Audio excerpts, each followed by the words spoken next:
ماہنامہ ترجمان القرآن دور حاضر میں قرآن مجید کے پیغام کو سمجھنے کا بہترین ذریعہ تازہ شمارے کی آڈیو ریکارڈنگ پیش کی جا رہی ہے، سماعت فرمائیے۔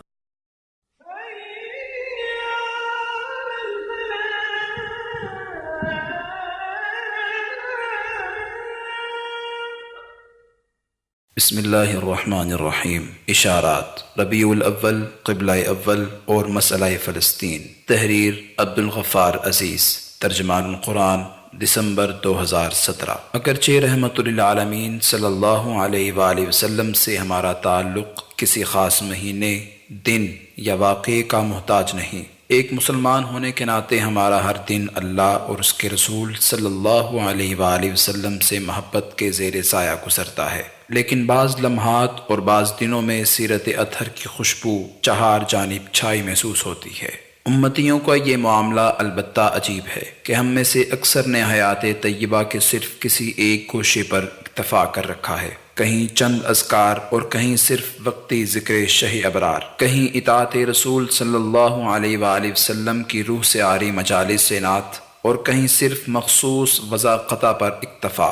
پھر کھلا تضاد یہ ہے کہ آپ صلی اللہ علیہ وآلہ وسلم تو سراپا رحمت و محبت تھے، جنہوں نے بدترین منافق کو بھی بے نقاب نہیں فرمایا، اور ہم گاہے عشق و محبت کے زوم میں اپنے مسلمان بھائیوں کو بھی واجب القتل قرار دینے پر مصر دکھائی دیتے ہیں۔ آپ صلی اللہ علیہ وآلہ وسلم کی زبان اقدس سے کبھی کسی نے وقار سے گرا ہوا لفظ تک نہ سنا تھا، اور ہم ایک سانس میں آپ صلی اللہ علیہ وآلہ وسلم پر فدا ہونے کا دعویٰ کرتے ہیں اور دوسرے سانس میں غلیظ گالیوں کی بوچھاڑ شروع کر دیتے ہیں۔ آپ صلی اللہ علیہ وآلہ وسلم نے خون کے پیاسے قبائل کو ایک دوسرے پر جان چھڑکنے والے بھائی بنا دیا تھا، اور ہم کسی جزوی اختلاف پر بھی اپنے بھائیوں سے جینے کا حق چھین لینا چاہتے ہیں۔ آپ صلی اللہ علیہ وآلہ وسلم نے پوری امت کو جسد واحد قرار دیتے ہوئے اپنے تمام مسلمان بھائیوں کی خبر گیری کا حکم دیا، ایسا نہ کرنے والوں کو سخت تنبیہ فرمائی، اور ہم امت کی بات کرنے والوں پر پھپتیاں کستے ہیں۔ سیرت طیبہ صلی اللہ علیہ وآلہ وسلم کا یہی باب دیکھ لیجئے، ہم میں سے کتنوں کو اور کتنا یاد رہتا ہے، اور سوچئے جب ایک جانب مشرکین مکہ کے مظالم تھے اور دوسری جانب پہلے جناب ابو طالب اور پھر حضرت خدیجہ رضی اللہ تعالی عنہا کی وفات کا سانحہ، جب پورا سال ہی غم کا سال قرار پایا، جب مشرکین مکہ کے بعد اہل طائف نے بھی اذیتیں پہنچانے میں کوئی کسر نہ چھوڑی، ایسے میں رب ذوالجلال نے اپنے حبیب صلی اللہ علیہ وآلہ وسلم کی دلجوئی کا اہتمام فرمایا۔ کائنات کا ایک ایسا منفرد واقعہ پیش آیا کہ جو نہ پہلے کبھی وقوع پذیر ہوا تھا اور نہ اس کے بعد کبھی ہوگا۔ خالق کائنات اپنے بندے کو مکہ سے فلسطین اور وہاں سے سفر معراج پر لے گیا، اپنی نشانیاں دکھائیں، جنت و دوزخ کے مناظر دکھاتے ہوئے امتیوں کے لیے نصیحت کا اہتمام فرمایا، آنکھوں کی ٹھنڈک نماز کا تحفہ عطا فرمایا، اور پھر اس واقعے کو اپنی آخری کتاب کا حصہ بنا دیا تاکہ تا قیامت سیرت طیبہ صلی اللہ علیہ وآلہ وسلم کے اس اہم باب کی تلاوت ہوتی رہے۔ سبحان الذي اسرى بعبده ليلا من المسجد الحرام الى المسجد الاقصى الذي باركنا حوله لنريه من آياتنا انه هو السميع البصير۔ پاک ہے وہ جو لے گیا ایک رات اپنے بندے کو مسجد حرام سے دور کی اس مسجد تک جس کے ماحول کو اس نے برکت دی ہے، تاکہ اسے اپنی کچھ نشانیوں کا مشاہدہ کرائے۔ حقیقت میں وہی ہے سب کچھ سننے اور دیکھنے والا۔ یہ حقیقت بھی اہم تر ہے کہ سرزمین اقصیٰ کے مبارک ہونے کا ذکر صرف اسی آیت ہی میں نہیں، قرآن کی 5 آیات میں کیا گیا ہے۔ ابو الانبیاء حضرت ابراہیم، حضرت اسحاق، حضرت یعقوب، حضرت یوسف، حضرت لوط، حضرت داود، حضرت سلیمان، حضرت صالح، حضرت زکریا، حضرت یحییٰ اور حضرت عیسیٰ علیہم السلام سمیت تقریباً 14 انبیاء اس مقدس سرزمین پر قیام پذیر رہے۔ لیکن قابل ذکر بات یہ ہے کہ اگرچہ حضرت موسیٰ علیہ السلام کی قوم کو بھی داخلے کا حکم دیا گیا تھا، لیکن اس نے واضح حکم الہی سے کھلی بغاوت کر دی۔ حضرت موسیٰ اپنی قوم کی نافرمانی کے باوجود اسے چھوڑ کر نہ گئے اور خود بھی اس مبارک سرزمین میں داخل نہ ہو سکے، یہاں تک کہ آپ کا انتقال ہو گیا۔ سفر معراج کا ذکر کرتے ہوئے آپ صلی اللہ علیہ وآلہ وسلم نے فرمایا، اس رات میں موسیٰ علیہ السلام کے پاس سے گزرا، وہ سرخ ریت کے ڈھیر کے پاس اپنی قبر میں نماز ادا کر رہے تھے۔ آپ لوگ میرے ساتھ ہوتے تو میں آپ کو راستے کے کنارے ان کی قبر دکھاتا۔ آپ صلی اللہ علیہ وآلہ وسلم کا مسجد اقصی لے جایا جانا، تمام انبیاء علیہ السلام کا وہاں دوبارہ اتارا جانا اور آپ صلی اللہ علیہ وآلہ وسلم کی امامت میں نماز ادا کرنا، اس بات کا اعلان بھی تھا کہ اب باقی تمام شریعتیں اختتام پذیر ہوئیں۔ آپ صلی اللہ علیہ وآلہ وسلم کی لائی ہوئی شریعت ہی اب ان تمام تعلیمات الہیہ کا نقطۂ کمال ہے۔ مکہ میں رہتے اور مدینہ ہجرت کے 17 ماہ بعد تک اسی مبارک مسجد اقصی ہی کو آپ صلی اللہ علیہ وآلہ وسلم اور آپ کے امتیوں کے لیے قبلہ بنائے رکھا گیا۔ اس مقدس دھرتی کی فضیلت و منزلت بتاتے ہوئے آپ صلی اللہ علیہ وآلہ وسلم نے ارشاد فرمایا کہ حالات جیسے بھی تباہ کن ہوں، میری امت کا ایک گروہ حق پر قائم رہے گا، اپنے دشمن کو زیر کرتا رہے گا، اس کی مخالفت کرنے والا کوئی اسے نقصان نہیں پہنچا سکے گا، ہاں البتہ انہیں تکالیف پہنچتی رہیں گی، حتیٰ کہ اللہ کا حتمی فیصلہ آ جائے گا اور وہ اسی حال میں ہوں گے۔ صحابہ کرام رضوان اللہ عنہم اجمعین نے پوچھا، یا رسول اللہ وہ کہاں ہوں گے؟ آپ صلی اللہ علیہ وآلہ وسلم نے فرمایا، بیت المقدس میں اور بیت المقدس کے اطراف میں۔ صدیوں کے بعد گزرتی صدیاں رسول اکرم صلی اللہ علیہ وآلہ وسلم کے اس فرمان کی حقانیت پر مہر تصدیق ثبت کرتی چلی جا رہی ہیں۔ باقی تمام ادوار چھوڑ کر صرف گزشتہ صدی پر ہی غور کر لیجئے۔ اپنے نبی کی امانت، آپ صلی اللہ علیہ وآلہ وسلم کے قبلہ اول اور آپ صلی اللہ علیہ وآلہ وسلم کے فرمان کے مطابق مکہ و مدینہ کے بعد اس مقدس ترین مقام کی حفاظت کرنے والوں کے خلاف کیا کیا سازشیں نہیں ہوئیں، ان پر کیا کیا مظالم نہیں توڑے گئے، لیکن اہل فلسطین کے دل سے اپنے نبی کریم صلی اللہ علیہ وآلہ وسلم کی محبت اور ان کے قبلہ اول کی آزادی کا جذبہ چھینا نہیں جا سکا۔ آج ان حقائق کی یاد دہانی کرنا اس لیے بھی ضروری ہے کہ امت محمد صلی اللہ علیہ وآلہ وسلم کے لیے ایک بار پھر سازشوں کے وہی جال بنے جا رہے ہیں۔ اعلان بلفور اور اہل فلسطین کی جد و جہد۔ 2 نومبر 2017 کو اس ظالمانہ برطانوی اعلان بلفور کے 100 سال پورے ہوئے، جس کے مطابق ہزاروں سال سے سرزمین فلسطین پر مقیم اس کے باشندوں کو بے گھر کرتے ہوئے اور دنیا بھر کے یہودیوں کو وہاں جمع کر کے ایک نئی ریاست قائم کرنے کا اعلان کیا گیا تھا۔ 1917 کو برطانوی وزیر خارجہ آرتھر بلفور کے اس اعلان کے وقت فلسطین میں یہودیوں کی تعداد صرف 55,000 تھی۔ اس منحوس اعلان سے قبل برطانیہ نے مشرق وسطیٰ پر اپنا قبضہ مستحکم کرنے کے لیے جو مختلف اقدامات کیے، ان میں سر فہرست مسلمانوں کو باہم لڑانا تھا۔ حجاز کے والی شریف حسین بن علی کو لالچ دیا گیا کہ وہ اگر خلافت عثمانیہ سے بغاوت کرتے ہوئے اس منصوبے کا ساتھ دے تو اسے پورے جزیرہ عرب، عراق اور شام سمیت عالم عرب کے اکثر علاقوں کا تاجدار بنا دیا جائے گا۔ موصوف نے 15 جون 1916 کو یہ اعلان انقلاب کر دیا۔ مسلمانوں کی قوت تقسیم اور کمزور ہوئی تو دسمبر 1917 تک سرزمین فلسطین پر برطانوی قبضہ مکمل ہو گیا۔ برطانوی افواج کا سربراہ جنرل ایلن بے سلطان صلاح الدین ایوبی کی قبر کے پاس پہنچا اور اس پر پاؤں رکھتے ہوئے بولا، آج صلیبی جنگوں کا خاتمہ ہو گیا۔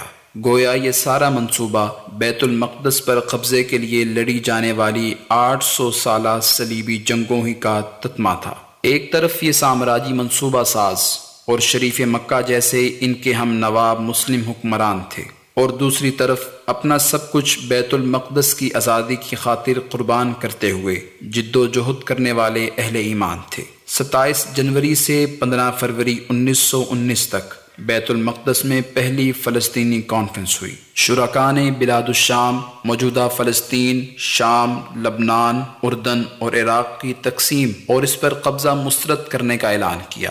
موسیٰ الحسینی اور مفتی اعظم فلسطین امین الحسینی نئی فلسطینی قیادت کے طور پر ابھرے۔ فلسطین پر قبضہ کرنے کے لیے کوشاں یہودیوں کے خلاف اپریل 1920 میں پہلی عوامی تحریک شروع ہوئی۔ 1921 میں فلسطین کے شہر یافا میں تحریک کا دوسرا دور دیکھنے کو آیا اور اگست 1929 میں مسجد اقصی کی مغربی دیوار براق کی بے حرمتی کرنے پر ایک طاقتور تحریک براق دیکھنے میں آئی، جس دوران میں 133 یہودی مارے گئے، 339 زخمی ہوئے۔ جواب میں برطانوی افواج نے 116 فلسطینی شہید اور 232 زخمی کر دیے۔ ان تین عوامی تحریکوں کے بعد بیت المقدس اور گرد و نواح کی عرب آبادی میں جہاد فلسطین کی نئی روح پیدا ہوئی۔ شام کے چوٹی کے عالم دین عز الدین القسام اور عبد القادر حسینی نے اپنی اپنی جہادی کوششوں سے قبلہ اول آزاد کروانے کے لیے جد و جہد کا حق ادا کیا۔ مسئلہ فلسطین صرف وہاں کے عرب عوام کا مسئلہ نہیں تھا، صرف اہل فلسطین یا عرب آبادی ہی اقصی کی حفاظت کے لیے کوشاں نہیں تھی، پوری مسلم دنیا اس کار جہاد میں شریک تھی۔ 7 تا 17 دسمبر 1931 کو مفتی اعظم امین الحسینی کی سربراہی میں بیت المقدس میں پہلی اسلامی کانفرنس منعقد کی گئی، جس میں 22 ممالک کے رہنما شریک ہوئے۔ بر صغیر کی نمائندگی علامہ محمد اقبال اور مولانا شوکت علی نے کی۔ لبنان کے امیر شکیب ارسلان، مصر کے علامہ محمد رشید رضا، ایران کے ضیاء الدین طباطبائی اور تیونس کے عبدالعزیز الثعالبی جیسی شخصیات اس کانفرنس کی روح رواں تھیں۔ کانفرنس کے اختتام پر پورے عالم اسلام میں فلسطین کمیٹیاں بنانے اور قبلہ اول کی حفاظت کا جذبہ اجاگر کرنے کا اعلان کیا گیا۔ فلسطین کے اندر بھی جہادی سرگرمیوں کے علاوہ پرامن عوامی جد و جہد کے مختلف مراحل سامنے آئے۔ 20 اپریل 1936 کو فلسطینی عوام نے دنیا بھر سے یہودیوں کو وہاں لائے جانے کے خلاف ملک گیر ہڑتال کر دی۔ یہ ایک بے مثال ہڑتال تھی جو چند روز یا چند ہفتے نہیں، تقریباً 6 ماہ جاری رہی۔ اگر آس پاس کے مسلمان حکمران ایک بار پھر برطانوی احکام بجا لاتے ہوئے اپنا منفی کردار ادا نہ کرتے تو 178 روزہ یہ ہڑتال اپنے مثبت نتائج حاصل کر لیتی۔ برطانیہ نے صورتحال اور فلسطینی عوام کے مطالبات کا جائزہ لینے کے بہانے اکتوبر 1936 میں لارڈ پیل کی سربراہی میں رائل کمیشن بھیجا۔ کمیشن نے 6 ماہ بعد جو رپورٹ جاری کی وہ فلسطین کی بندر بانٹ کا ایک خاکہ تھا، جسے فلسطینی عوام نے فوراً مسترد کر دیا۔ ایک مضبوط عوامی تحریک دوبارہ برپا ہوئی۔ اس دوران برطانوی گورنر لوئس اینڈریوز بھی قتل ہو گیا۔ برطانوی افواج نے یہودی ملیشیاؤں کے ساتھ مل کر ظلم کی نئی تاریخ رقم کر دی۔ مفتی امین الحسینی لبنان جانے پر مجبور ہو گئے، لیکن دیگر کئی رہنما گرفتار کر کے بر اعظم افریقہ کے مغرب میں واقع اور بحر ہند میں گھری برطانوی کالونی جزائر سیشل میں قید کر دیے گئے۔ تحریک آزادی کا یہ مرحلہ مزید تقریباً 2 سال جاری رہا۔ ایک مرحلے پر فلسطینی عوام نے کئی دیہات اور شہروں کے گرد و نواح کا علاقہ آزاد کروا لیا، لیکن برطانیہ نے جنرل منٹگمری اور جنرل ویول سمیت چوٹی کے عسکری رہنماؤں کے ساتھ مزید کمک بھیجتے ہوئے لاتعداد فلسطینی شہری شہید کر دیے۔ اسرائیل کا قیام۔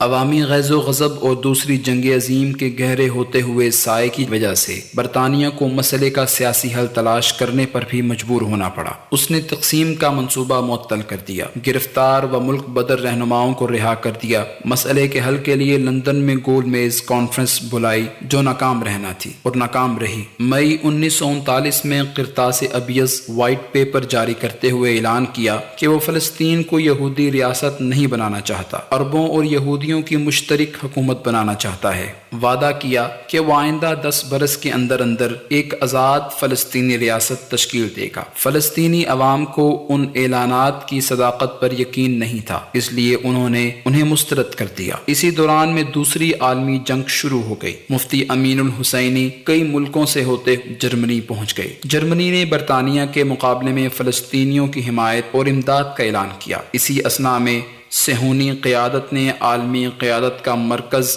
امریکہ منتقل ہوتا دیکھ کر اپنا قبلہ بھی ادھر پھیر لیا۔ ڈیموکریٹس اور ریپبلکن دونوں پارٹیوں نے ان کی مکمل سرپرستی کی۔ ٹرومین صدر منتخب ہوا تو اس نے برطانیہ سے گٹھ جوڑ کرتے ہوئے مزید 1,00,000 یہودی فلسطین منتقل کرنے کا اعلان کر دیا۔ جنگ جیتنے کے بعد برطانیہ نے بھی توقع کے عین مطابق اپنے وائٹ پیپر کی منسوخی کا اعلان واپس لے لیا۔ مسئلہ فلسطین کا تفصیلی جائزہ لینے کے لیے اینگلو امریکن مشترک کونسل تشکیل دے دی گئی۔ اب امریکہ اس پورے قضیے میں باقاعدہ اور براہ راست شریک تھا۔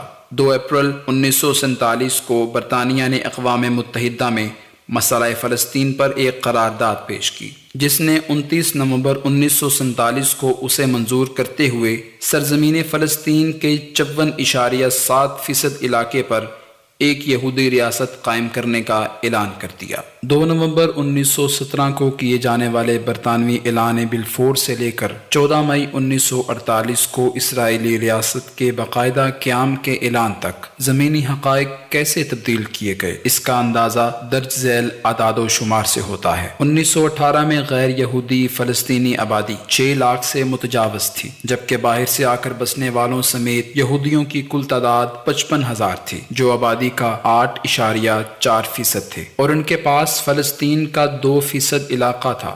1948 تک ان کی تعداد 6,46,000 ہو چکی تھی، اور وہ کل آبادی کا 31.7% تھے۔ انہوں نے مختلف ہیلوں بہانوں سے 6% رقبہ حاصل کر لیا تھا۔ اس وقت بھی فلسطینیوں کی تعداد 13,90,000 تھی، جو کل آبادی کا 68.3% رہ گئے، لیکن اقوام متحدہ نے 6% رقبہ رکھنے اور باہر سے آ کر ایک پرائے ملک پر قابض ہونے والے 31.7% یہودیوں کو تقریباً 55% رقبہ عطا کر دیا۔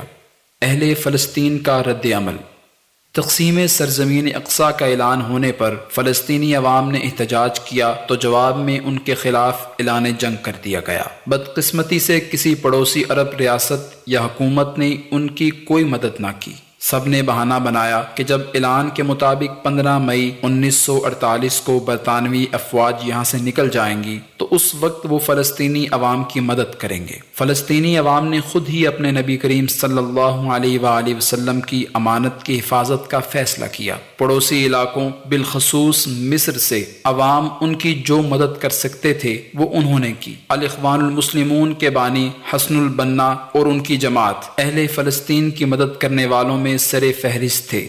اخوان کی بنیاد 1928 میں رکھی گئی تھی۔ صرف 20 سال بعد انہوں نے قبلہ اول کی آزادی کے لیے پہلی کھیپ کے طور پر 10,000 مجاہدین فلسطین بھیجنے کا اعلان کیا۔ مصری حکومت خود اہل فلسطین کی مدد تو کیا کرتی، اس نے اخوان کے ان فداکاروں کی راہ میں بھی رکاوٹیں کھڑی کیں۔ جو اہل ایمان جا سکے انہیں بھی جنگ بندی کے بعد ملک واپسی سے پہلے ہی گرفتار کر لیا گیا۔ ساتھ ہی پورے مصر میں اخوان کے کارکنان جیلوں میں بند کیے جانے لگے۔ قبلہ اول کی آزادی کے لیے قربانیاں دینا اور اپنے فلسطینی بھائیوں کی پکار پر لبیک کہنا اتنا سنگین جرم تھا کہ تقریباً 1.5 ماہ بعد ہی 11 فروری 1949 کی شام اخوان کے بانی اور مرشد عام حسن البنا کو مصری دارالحکومت قاہرہ کی ایک شاہراہ پر شہید کر دیا گیا۔ 1948 کی اس خوفناک جنگ میں فلسطینی عوام نے عظیمت کی نئی تاریخ رقم کی۔ جنگ کے پہلے 6 ماہ تو وہ اکیلے ہی یہودی ملیشیاؤں اور ان کے عالمی سرپرستوں کے مقابل ڈٹے رہے۔ انہوں نے سرزمین فلسطین کے 82% علاقے کی حفاظت کی رکھی۔ آخرکار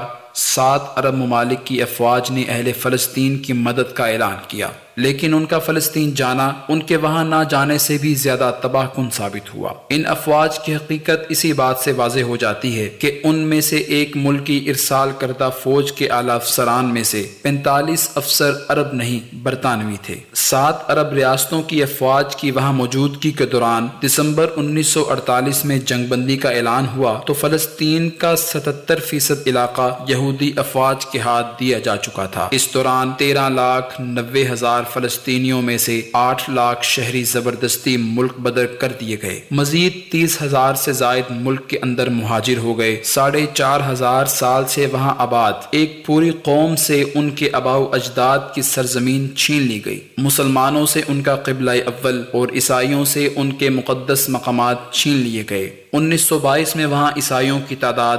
71,644 تھی۔ ان کے گھر اور بستیاں مسمار کر کے وہاں یہودی بستیاں تعمیر کی جانے لگیں۔ 14 نومبر 1973 کو شائع ہونے والے برطانوی اخبار دی گارڈین میں اسرائیلی فوج کے سربراہ اور وزیر دفاع موشے دایان نے اعتراف کیا کہ اس ملک میں ایک بھی یہودی بستی ایسی نہیں ہے جو کسی نہ کسی عرب آبادی کے اوپر تعمیر نہ کی گئی ہو۔ 1948 میں اہل فلسطین پر مسلط کی جانے والی جنگ آخری جنگ نہیں تھی۔ اکتوبر 1956 میں اسرائیل، برطانیہ اور فرانس نے مل کر دوبارہ جنگ چھیڑ دی، غزہ کی پٹی اور مصری صحرائے سینا پر قبضہ جما لیا اور پھر بڑے پیمانے پر تباہی پھیلانے کے بعد سینا کا علاقہ خالی کر دیا۔ 5 جون 1967 کی صبح اسرائیل نے مصر، اردن اور شام پر ایک بار پھر بیک وقت اور اچانک حملہ کرتے ہوئے بچا کھچا فلسطینی علاقہ مغربی کنارہ 5,878 کلومیٹر اور غزہ کی پٹی 363 کلومیٹر، مصری صحرائے سینا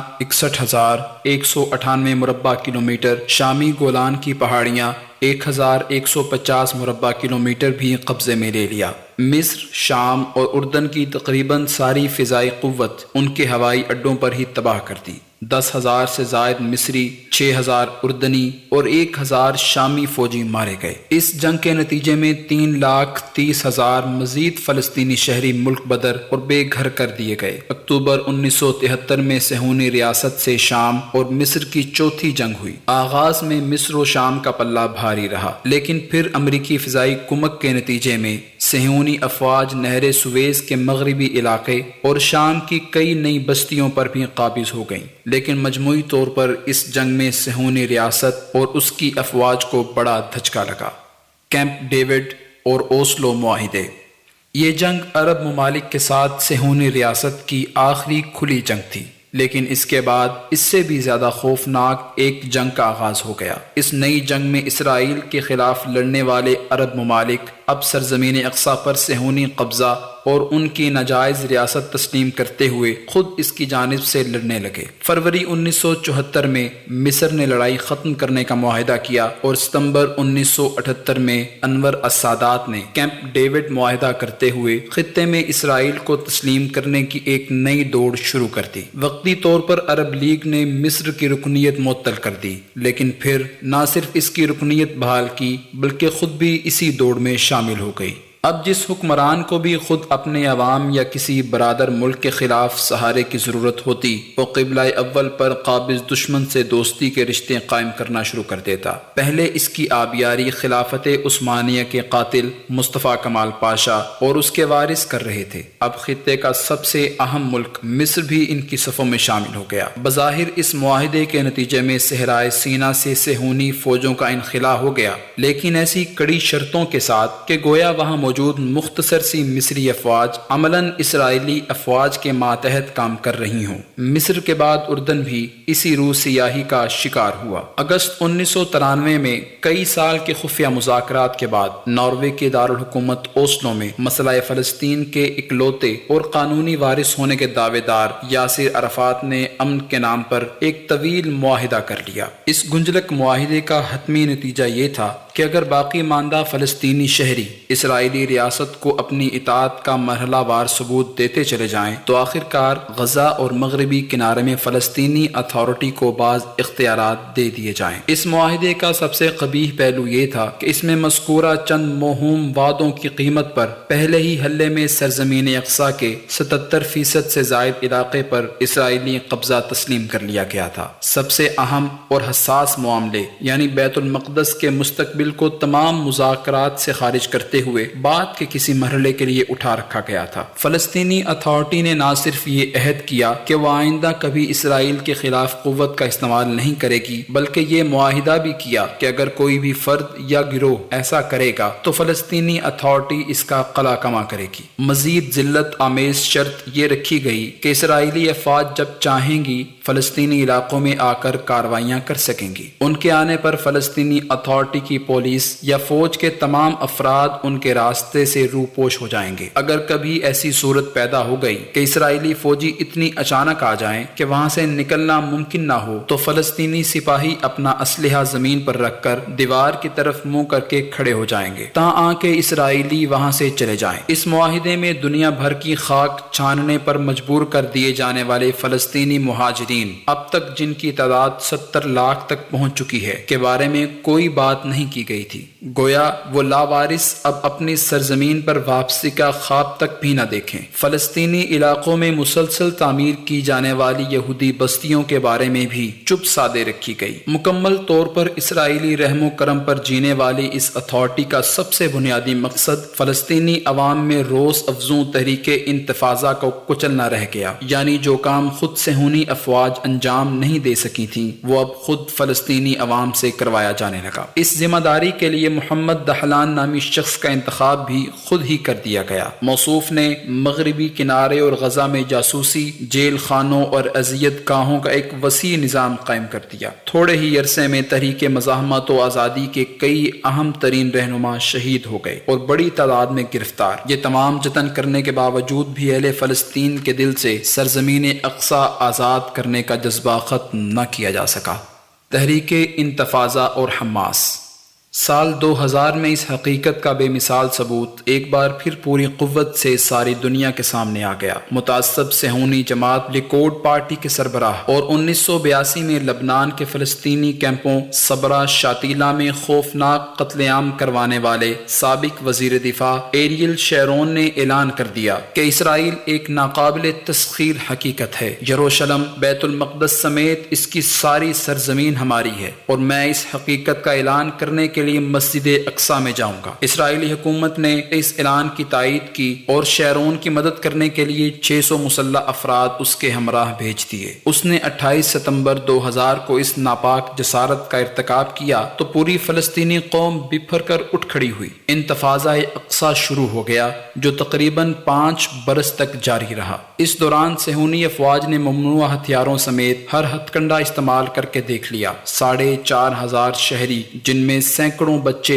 اور خواتین بھی شامل تھے شہید کر دیے۔ لیکن ان جرائم کے نتیجے میں مسجد اقصی سے امت مسلمہ کی محبت و تعلق تو کیا کم ہوتا، ناجائز صہیونی ریاست اور اس کے سرپرست امریکہ کا اصل چہرہ ان کے سامنے مزید بے نقاب ہو گیا۔ اس دوران کئی دیگر اہم واقعات بھی پیش آئے۔ یاسر عرفات اب نہ صرف مزید کسی کام کا نہ رہا تھا بلکہ اب وہ اوسلو معاہدے میں زینت کے لیے رکھی گئی شقوں پر عمل بھی چاہتا تھا۔ علاج کے بہانے اسے فرانس لے جا کر زہر دے دیا گیا۔ 11 نومبر 2004 کو وہ دنیا سے چلے گئے۔ ان سے پہلے 22 مارچ 2004 کو تحریک حماس کے بانی اور فلسطین میں نسل نو کے روحانی رہنما شیخ احمد یاسین کو بھی نماز فجر کے بعد مسجد سے نکلتے ہوئے ڈرون حملے سے شہید کر دیا گیا۔ اگلے ہی ماہ 17 اپریل 2004 کو ان کے جانشین ڈاکٹر عبدالعزیز رنتیسی بھی ایسے ہی ایک حملے کی نظر ہو گئے۔ اسی سال دیگر کئی جماعتوں کے اہم قائدین بھی شہید کر دیے گئے۔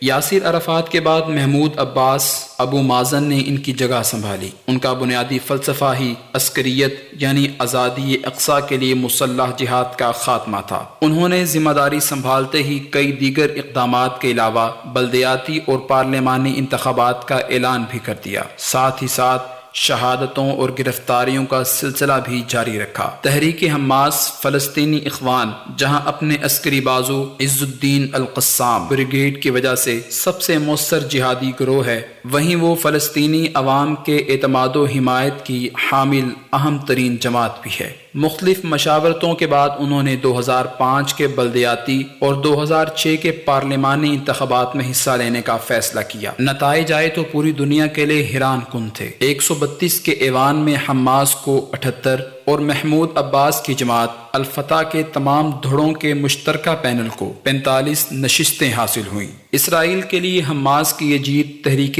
انتفاضہ سے بھی بڑا زلزلہ ثابت ہوئی۔ حماس نے اکیلے حکومت سازی کے بجائے ہر ممکن قربانی دے کر بھی قومی حکومت قائم کرنے کی کوشش کی، لیکن نہ صرف ان کی تمام کوششیں ناکام بنا دی گئیں بلکہ نو منتخب حکومت کی راہ میں رکاوٹوں کے پہاڑ کھڑے کر دیے گئے۔ انتخابات ہو جانے کے 2 ہفتے بعد بھی اسی پرانی اسمبلی کا اجلاس بلا کر اہم دستوری ترامیم کر دی گئیں۔ تمام تر اختیارات منتخب حکومت کے بجائے صدر کو منتقل کر دیے گئے۔ نو منتخب پارلیمنٹ کا اجلاس ہوا تو کچھ عرصے بعد ہی اس کے اسپیکر سمیت کئی ارکان اسمبلی کو اسرائیلی افواج یا فلسطینی انتظامیہ نے گرفتار کر لیا۔ ساتھ ہی اسرائیل نے غزہ کا محاصرہ کر لیا۔ 2007 میں یہ محاصرہ شدید تر ہو گیا۔ 3 اطراف سے اسرائیل کا محاصرہ تھا، چوتھی جانب سے مصر نے بھی اس سے زیادہ سخت حصار کر لیا تھا۔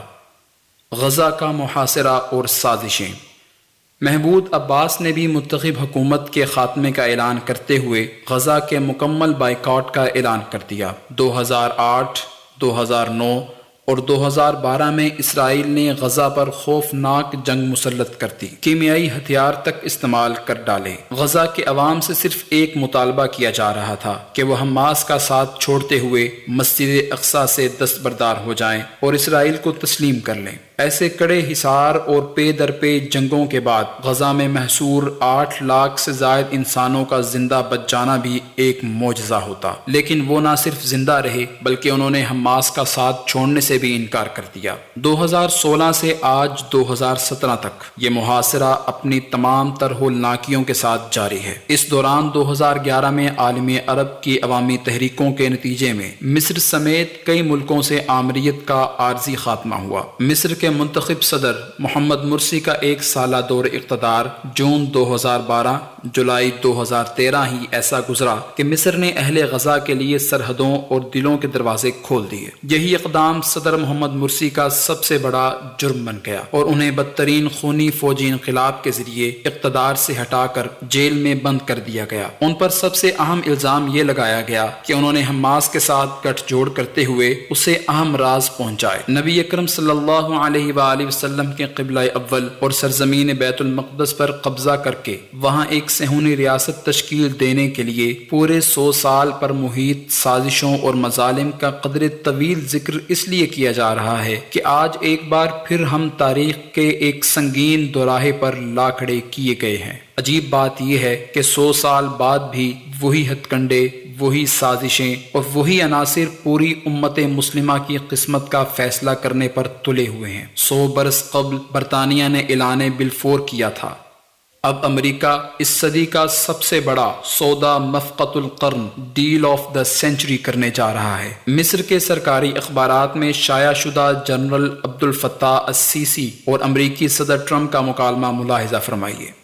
السیسی: آپ مجھے مسئلہ فلسطین کے حل کے لیے صدی کی سب سے بڑی ڈیل کرنے کے لیے پوری قوت سے تیار و آمادہ پائیں گے۔ مجھے یقین ہے کہ یہ کام آپ ہی کر سکتے ہیں۔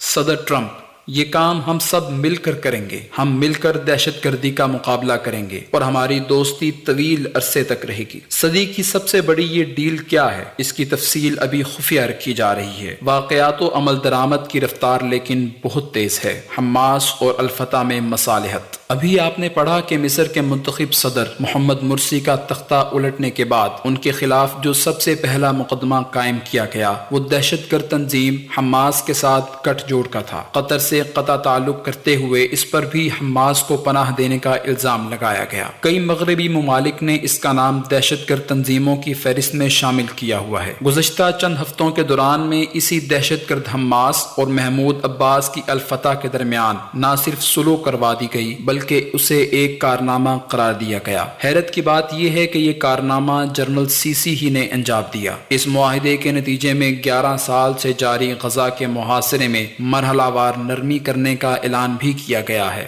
حماس الفتح معاہدے کا ایک فوری نتیجہ یہ نکلا ہے کہ حماس مکمل حصار اور خوفناک جنگوں کے باوجود گزشتہ 11 سال سے غزہ میں قائم اپنی عبوری حکومت سے دستبردار ہو گئی ہے۔ اس نے غزہ آنے جانے کے تمام راستوں سمیت امن و امان کا انتظام محمود عباس انتظامیہ کے سپرد کر دیا ہے۔ البتہ اس نے جس بات سے کسی بھی صورت دستبردار نہ ہونے کا اعلان کیا ہے وہ زیر زمین پناہ گاہیں ہیں جہاں اس نے صہیونی دشمن کا مقابلہ کرنے کے لیے اپنا عسکری ساز و سامان اور دستیاب ہتھیار رکھے ہیں۔ حماس کے اعلیٰ قائدین نے ایک ملاقات میں بتایا کہ اگرچہ اس معاہدے کے بارے میں بہت سارے خدشات پائے جاتے ہیں لیکن ایک تو ہم اس بارے میں یکسو اور مطمئن ہیں کہ آزادی اقصیٰ کے لیے حاصل اور تیار کیے جانے والے ہمارے یہ ہتھیار محفوظ و مامون ہیں۔ دوسرے ہم اور غزہ کے عوام اس بات پر مطمئن ہیں کہ 11 سالہ طویل کڑی آزمائش میں اللہ کی توفیق سے سرخرو ہوئے، کوئی بڑی سے بڑی آفت و ابتلا ہمیں جھکا نہیں سکی۔ اور تیسری بات یہ کہ اگر غزہ کے محصور 9 لاکھ عوام کے دکھ اور مصائب ختم یا کم کرنے کے لیے اپنے اصل مقاصد سے دستبردار ہوئے بغیر کوئی آبرومندانہ موقع پیدا ہو رہا ہے تو ہم اسے ضائع نہیں کرنا چاہتے۔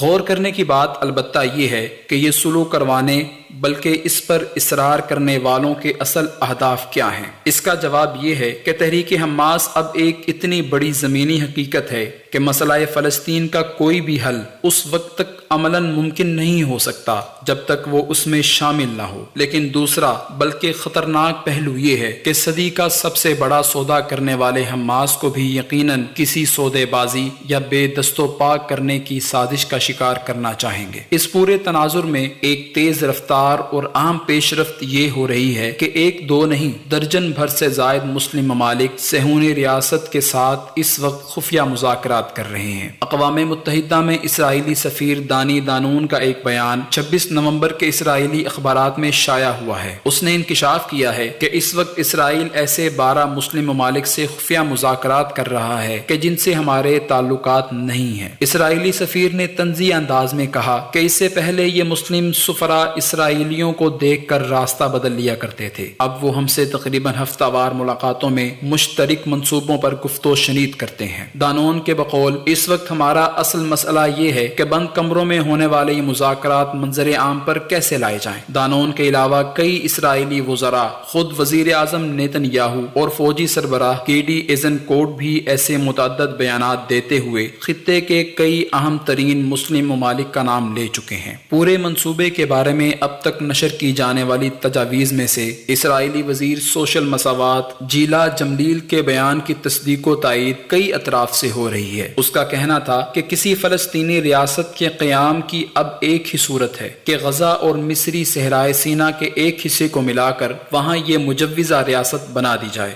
11 نومبر کو اپنا یہ بیان دینے کے 2 ہفتے بعد موصوفہ مصر کے دورے پر آئیں۔ وہ مصر میں ہونے والی ایک عالمی کانفرنس میں بھی شریک ہوئیں اور یہ مصر میں کسی اسرائیلی وزیر کی پہلی اعلانیہ شرکت تھی۔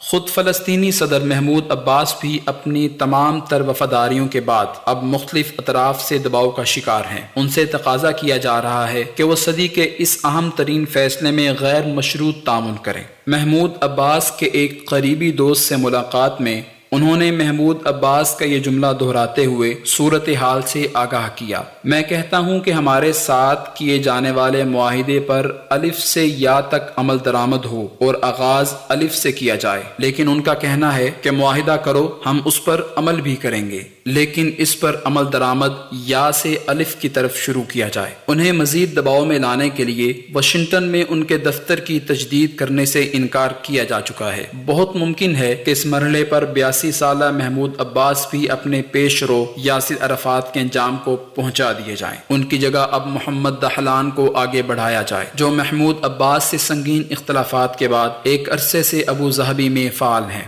حماس الفتح حالیہ مذاکرات کے موقع پر بھی وہ بہت متحرک دکھائی دیے۔ مصری حکومت نے حماس کے بعض ذمہ داران سے بھی ان کی ملاقات کا خصوصی اہتمام کیا۔ اہل فلسطین کا عزم، غیب کا علم تو صرف خالق کائنات کو ہے، لیکن سرزمین اقصیٰ کے بارے میں ایک بار پھر بڑی سازش تیار کرنے والوں کو یہ حقیقت بھی یاد رکھنی چاہیے کہ اگر گزشتہ 100 برس سے جاری تمام تر کوششوں اور مظالم کے باوجود وہ بیت المقدس کے امین فلسطینی عوام کے دل سے آزادی کا عزم ختم نہیں کر سکے تو وہ انشاءاللہ آئندہ بھی ایسا نہیں کر سکیں گے۔ آج وہ 1948 کی نسبت کہیں زیادہ پرعزم اور کہیں زیادہ مضبوط ہیں۔ خود مسلمان حکمرانوں کو بھی پہلے یہودی وزیر اعظم بن گورین کا یہ اعلان یاد رکھنا چاہیے کہ آج ہم نے یروشلم بیت المقدس پر قبضہ کر لیا ہے، اب ہماری اگلی منزل یثرب ہے۔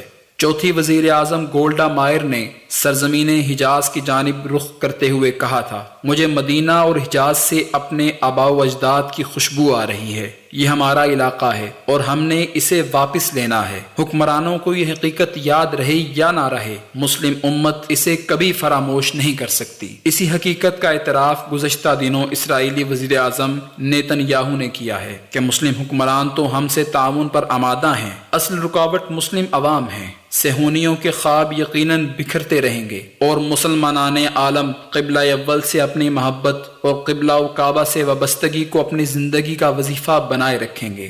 یہی چیز مسلمانوں کے مداحنت پسند حکمرانوں کی سازشوں کو ناکام بناتی رہے گی۔ رسول اکرم صلی اللہ علیہ وآلہ وسلم نے فرمایا، حالات جیسے بھی تباہ کن ہوں، میری امت کا ایک گروہ حق پر قائم رہے گا، اپنے دشمن کو زیر کرتا رہے گا، اس کی مخالفت کرنے والا کوئی اسے نقصان نہیں پہنچا سکے گا۔ ہاں البتہ انہیں تکالیف پہنچتی رہیں گی، حتیٰ کہ اللہ کا حتمی فیصلہ آ جائے گا اور وہ اسی حال میں ہوں گے۔ صحابہ کرام رضوان اللہ عنہم اجمعین نے پوچھا، یا رسول اللہ صلی اللہ علیہ وآلہ وسلم وہ کہاں ہوں گے؟ آپ صلی اللہ علیہ وآلہ وسلم نے فرمایا، بیت المقدس میں اور بیت المقدس کے اطراف میں۔ ادارہ عکس و آواز آڈیو اور ویڈیو کی دنیا میں معروف نام، دروس قرآن و حدیث، حمد باری تعالی، نعت رسول مقبول، نصیحت آمیز تقاریر، تحریکی ترانے اور مشہور نظمیں عرصہ دراز سے آپ کی خدمت میں پیش کر رہا ہے۔ دعوت و تبلیغ کے لیے ادارہ عکس و آواز ایک منفرد انداز کے ساتھ